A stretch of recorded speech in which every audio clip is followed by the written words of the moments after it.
Good morning student, कैसे हैं? ठीक हैं। आज का हमारा टॉपिक है रसायन विज्ञान का बेसिक कॉन्सेप्ट जो अक्सर शुरुआती क्लासों में पढ़ते हैं।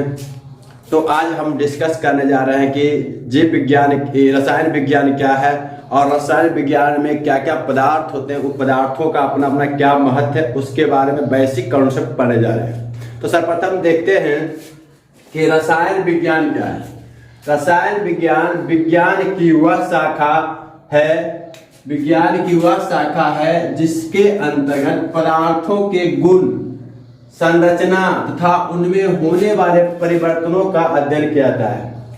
रसायन विज्ञान जीव विज्ञान का वह शाखा है जिसके अंतर्गत पदार्थों के गुण, संरचना तथा उनमें होने वाले परिवर्तनों का अध्ययन किया जाता है।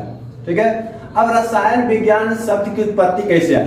तो रसायन विज्ञान एक शब्द की उत्पत्ति सर्वप्रथम मिस्र के प्राचीन शब्द कीमिया से लिया गया है। रसायन शब्द की उत्पत्ति मिस्र के प्राचीन शब्द कीमिया से लिया गया है, जिसका शाब्दिक अर्थ होता है काला रंग। मिस्र के प्राचीन शब्द कीमिया से रसायन विज्ञान शब्द लिया गया है, जिसका कीमिया का शाब्दिक अर्थ होता है काला रंग। अर्थात मिस्र के लोग काली मिट्टी को केमी कहते थे। मिस्र के लोग काली मिट्टी को केमी कहते थे। उस आधार पर केमी कहते कहते रसायन विज्ञान का नाम पड़ गया। ठीक है। तो रसायन विज्ञान का जनक फादर ऑफ केमिस्ट्री लेवायसियर को कहा जाता है। ठीक है। केमिस्ट्री यानी कि केमिस्ट्री के जनक या जीव विज्ञान रसायन विज्ञान के जनक लेवायसियर को कहा जाता है। अब आते हैं कि केमिस्ट्री में जो पदार्थ होते हैं उसके बारे में हम लोग विस्तृत अध्ययन करते हैं। उससे केमिस्ट्री में पदार्थों के बारे में भी अध्ययन किया जाता है। ठीक है। तो आइए देखते हैं पदार्थ क्या है। पदार्थ वह वस्तु है, मतलब दुनिया की कोई वस्तु जो स्थान घेरती है, जिसका द्रव्यमान होता है। दुनिया की कोई वस्तु जो स्थान घेरती है तथा जिसका कुछ द्रव्यमान होता है तथा जो अपनी संरचना में होने वाले परिवर्तन का विरोध करती है। ठीक है। पदार्थ वह वस्तु है जो स्थान घेरती है तथा जिसका द्रव्यमान होता है तथा जो अपनी संरचना में होने वाले परिवर्तनों का विरोध करती है, उसे पदार्थ कहते हैं। जैसे कुछ एग्जाम्पल हम लिए हैं, जल, हवा, वायु, ये सब ऐसे पदार्थ हैं जिसके अपने संरचना में परिवर्तन होने पर इसका विरोध भी करती है। ठीक है। तो रसायन विज्ञान में पदार्थ को कई वर्गों में विभाजित किया गया है, जिसमें मुख्य रूप से 3 प्रकार के हैं: ठोस, द्रव और गैस। ठोस में हम लोग जानते हैं कि ठोस वह पदार्थ है जिसका आकार एवं आयतन निश्चित होता है। ठोस वह पदार्थ है जिसका आकार एवं आयतन निश्चित होता है। जैसे हम कह सकते हैं लोहा, लकड़ी। तो इस तरह के जो पदार्थ ठोस होते हैं उसका आकार और आयतन निश्चित होता है।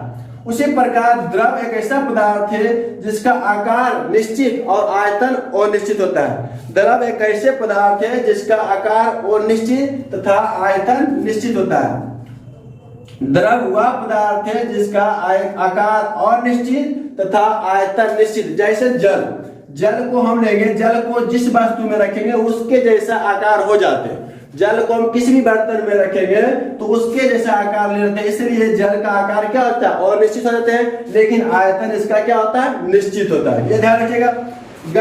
गैस वह पदार्थ है जिसका आकार और आयतन दोनों अनिश्चित होते हैं।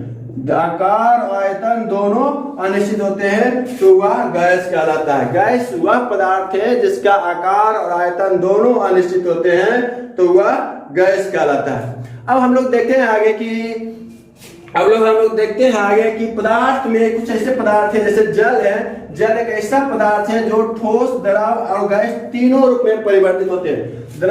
जल एक ऐसा पदार्थ है जो ठोस और द्रव और गैस के तीनों रूप में पाए जाते हैं। जैसे यदि हम ठोस को गर्म करेंगे तो वह जल बनेगा, और जल को जब गर्म करते हैं तो वह वाष्प बनता है। ठीक है। जैसे एक चीज देखते हैं, जल, पहले बर्फ देखते हैं। जल का रूप होता है बर्फ। बर्फ को हम लोग आइस भी बोलते हैं या सॉलिड कह सकते हैं। बर्फ को जब हम गर्म करेंगे, निश्चित ताप पर बर्फ को जब गर्म किया जाता है तो वह जल बनता है, लिक्विड कहते हैं। बर्फ को किसी निश्चित ताप पर हम गर्म करते हैं तो उस क्रिया को द्रवनांक भी कहा जाता है। बर्फ को निश्चित ताप पर हम गर्म करते हैं तो वह जल बनता है, इस क्रिया को द्रवनांक कहते हैं। गर्म करने पर, निश्चित ताप पर गर्म करने पर जल बनता है और इस क्रिया को द्रवनांक कहते हैं। फिर हम जल को जब निश्चित ताप पर गर्म करेंगे, जब जल को किसी निश्चित ताप पर गर्म करेंगे तो वह भाप बनेगा या गैस। जब बर्फ को किसी निश्चित ताप पर गर्म करेंगे तो वह भाप बनेगा और इस क्रिया को हम लोग क्वथनांक कहते हैं। बर्फ को निश्चित ताप पर गर्म करने पर वह भाप बनता है, यह क्रिया क्या कहलाता है? क्वथनांक कहलाता है। एक बार फिर से, जब हम बर्फ को निश्चित ताप पर गर्म करेंगे तो वह जल बनेगा, इस क्रिया को द्रवनांक कहते हैं। फिर हम जल को जब निश्चित ताप पर गर्म करेंगे तो वह भाप बनेगा, इस क्रिया को क्वथनांक कहते हैं। ठीक है। अब हम जब बर्फ को किसी निश्चित ताप पर ठंडा करेंगे, बर्फ को जब निश्चित ताप पर ठंडा करेंगे तो वह क्रिया कहलाता है संघनन। संघनन मतलब हुआ कि बर्फ को किसी निश्चित ताप पर गर्म करेंगे तो वह पुनः फिर क्या होगा? जल प्राप्त होंगे और इस क्रिया को हम संघनन कहते हैं। फिर हम बर्फ को किसी निश्चित ताप पर गर्म करेंगे, बर्फ को किसी निश्चित ताप पर जब ठंडा करेंगे तो वह जल को किसी निश्चित ताप पर ठंडा करेंगे तो वह क्या होगा? बर्फ बनेगा और इस क्रिया को हम लोग बोलते हैं हिमांक। इस क्रिया को हिमांक बोलते हैं। मतलब शाब्दिक अर्थ हुआ, एक बार फिर से देख लेते हैं कि बर्फ को जब हम किसी निश्चित ताप पर गर्म करते हैं तो जल बनता है, इस क्रिया को द्रवनांक कहते हैं। फिर जल को किसी निश्चित ताप पर गर्म करते हैं तो वह भाप बनता है, भाप बनता है, इस क्रिया को क्वथनांक कहते हैं। फिर हम जब भाप को निश्चित ताप पर ठंडा करते हैं तो वह पुनः जल बनते हैं, इस क्रिया को संघनन कहते हैं। फिर जल को किसी निश्चित ताप पर हम ठंडा करते हैं तो पुनः बर्फ बन जाता है, तो इस क्रिया को हम लोग हिमांक कहते हैं। बहुत स्पष्ट जानकारी है। ऐसे इसको हम परिभाषा लिखेंगे तो बहुत लंबा, याद करने का बहुत शॉर्टकट तरीका होगा। इस तरीका के माध्यम से हम इस चीज को आसानी से याद कर सकते हैं। अब एक चीज और यहाँ तक जान लीजिए, बर्फ का जो द्रवनांक होता है, बर्फ का द्रवनांक 0 डिग्री सेंटीग्रेड होता है और जल का क्वथनांक 100 डिग्री सेंटीग्रेड होता है। ठीक है।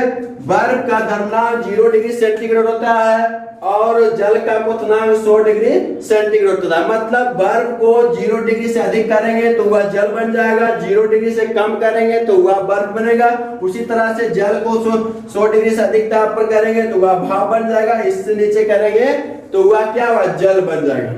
एक चीज और यहाँ पे याद रखना है कि कुछ पदार्थ ऐसे हैं जब गर्म करते हैं, कुछ पदार्थ ऐसे हैं जब उसको हम गर्म करते हैं तो सीधे ठोस से वह क्या बन जाते हैं? भाप बन जाता है। कुछ पदार्थ ऐसे हैं जो सीधे ठोस से गर्म करते हैं तो वह भाप बन जाता है। ठीक है। जैसे कपूर का नाम आप लोग सुने होंगे, आयोडीन का नाम सुने होंगे। इस पदार्थ को यदि हम सीधे गर्म करेंगे तो यह क्या बन जाते हैं? वाष्प बन जाते हैं। ठीक है। तो इस क्रिया को हम लोग बोलते हैं ऊर्ध्वपातन। ऊर्ध्वपातन का अंग्रेजी में इसको बोलते हैं सब्लिमेशन। एक बार फिर इसको देख लीजिए कि जब हम बर्फ को मतलब ठोस पदार्थ को सीधे गर्म करेंगे तो वह वाष्प बन जाता है, वह क्रिया क्या कहलाता है? सब्लिमेशन, ऊर्ध्वपातन। जैसे कपूर और आयोडीन को हम सीधे गर्म करेंगे क्योंकि यह ठोस रूप में होते हैं और इसको जब गर्म करेंगे तो यह भाप बनेंगे। और एक चीज यहाँ पे याद कर लीजिए, पदार्थ की जो चौथी अवस्था होती है, पदार्थ की चौथी अवस्था जो होती है उसको प्लाज्मा कहा जाता है। पदार्थ की चौथी अवस्था जो होता है उसको प्लाज्मा कहते हैं और पदार्थ की पांचवी अवस्था जो होते हैं उसको बोस आइंस्टाइन कंडेंसेशन बोलते हैं। पदार्थ की जो पांचवी अवस्था होता है बोस आइंस्टाइन कंडेंसेशन। ठीक है। तो ये हमारा केमिस्ट्री का एक बेसिक जानकारी था। आप लोग को यदि यह जानकारी अच्छी लगी तो हमारा वीडियो लाइक और शेयर जरूर कीजिएगा, और कुछ विशेष जानकारी है तो कमेंट अवश्य कीजिएगा।